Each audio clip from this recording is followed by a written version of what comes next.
Maybe this will get me going.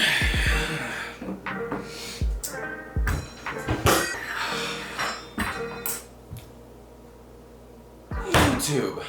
Welcome back to Created by Cody. This is another episode of the Tasteless Chef. Today I want to talk about some basics. Today we're going to start with some of the things that we cover a lot in the show. The main knives that I use, how to use them, and then one basic technique that runs through all of the videos. Between the recipe replication videos that we've been doing, these basic videos that I want to start, and then the third one, my secret little master plan that's coming out soon.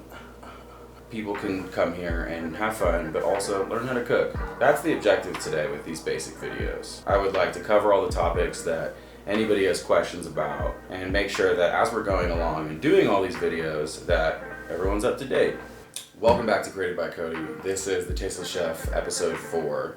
We are about to get into some basics. These are coming back. Now, is that enough? That's probably enough. Minute and a half, that's enough.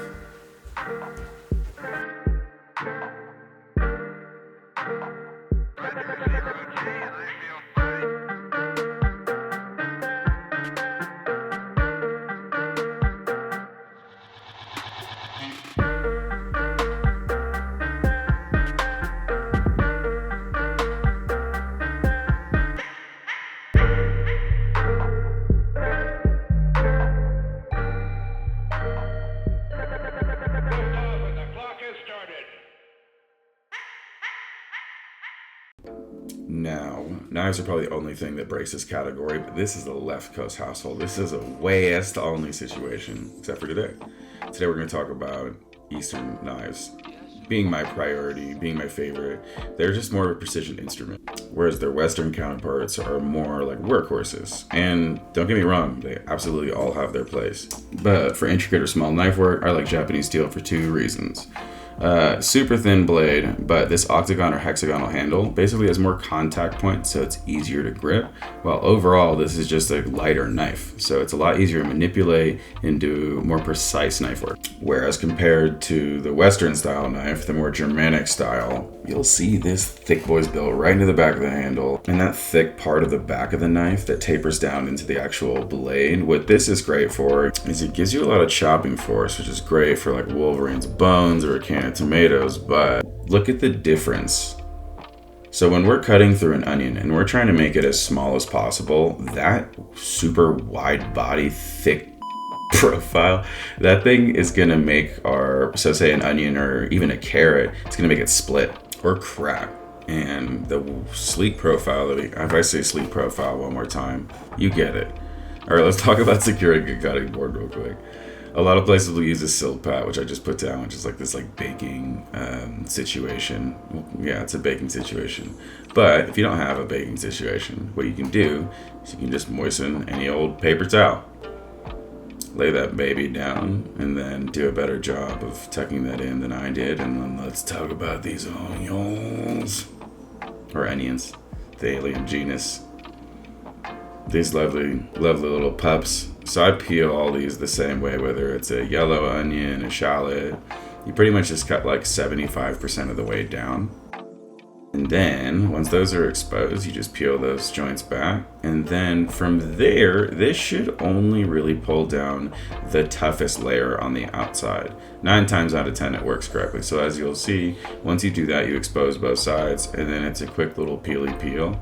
And then you have yourself a little shallot. So this is the cut that I do in all of my episodes. This is how I fabricate like all of my onions. It's just easy. If you have to break down like a bajillion of these, this just makes your day a lot easier. Before we get into actual fabrication techniques, we need to talk about pressure versus force. This is my way of describing the communication of weight as it transfers from your hand to the product to the cutting board. You know, too much versus too little.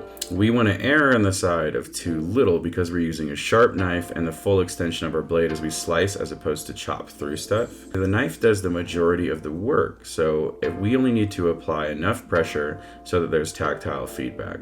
Too much pressure, especially for stuff that's water porous like onions, and you risk slipping. You're basically providing something with inertia while holding a super, super sharp instrument right next to you. And then from there, we need to talk about the support system. So I lead with my pointer finger, and then I use my thumb and my middle finger as the support from there. And then I use my ring finger and my pinky just to stabilize on the cutting board as we move back.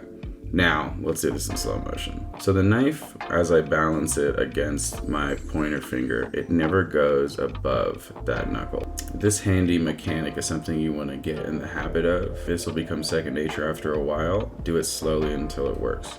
Now here, just pay attention. Each finger starts to slide off as we make another cut.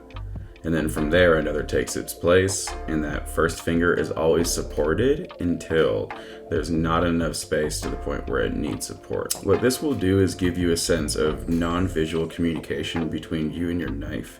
It's an invaluable skill that I would say don't try to do it fast, just try to do it well until you can do it right. Applying that to larger objects is the same, just changing the grip. Instead of that small situation that would slip off, just slightly expand it. Those 3 front 4 fingers and then the 2 in the back basically to stabilize the cutting board. And it's virtually the same process. As your knife begins to work through it, your front 3 fingers stabilize and reduce the distance, while the back 2 fingers support the decrease in distance on the cutting board. Now, the first step, we want to establish our horizontal layers. So running your knife parallel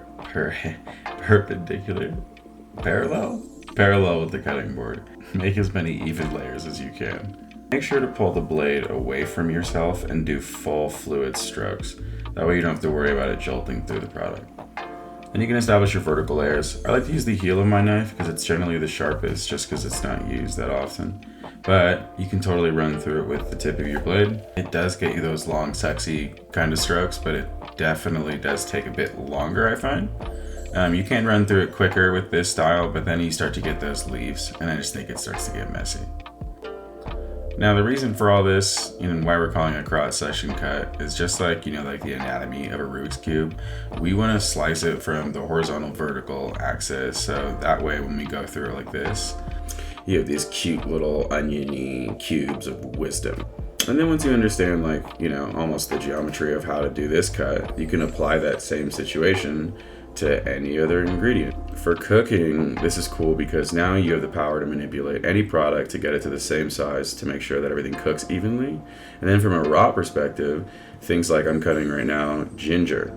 So normally ginger is such a powerful flavor and also such a powerful sensory situation. Being able to manipulate this in such a small dice gives us the power to disperse this through a lot of things like sauces, garnishes, desserts, marinades, pretty much anything. I'd highly recommend you take the time to practice this cut. This is one of those things that, it's not that you can't learn it down the line, but in terms of developing good habits and good knife skills, you want to do things the right way so you don't have to unlearn a bunch of bad habits down the line. Which I have done plenty, arguably too much. But in the spirit of good habits, this sort of educational format is something I really want to get good at. So if you like this video, please let me know, because I would really like to do more of these. I think it provides a real full circle approach to making a cooking show. And outside of that, please let me know what you'd like to see next time, what you'd like to see more of, and whether it's welcome back or welcome to. Thanks for stopping by Created by Cody. This has been the Tasteless Chef episode 4. We just did some basics. And like the only consistent thing on the show, go be great.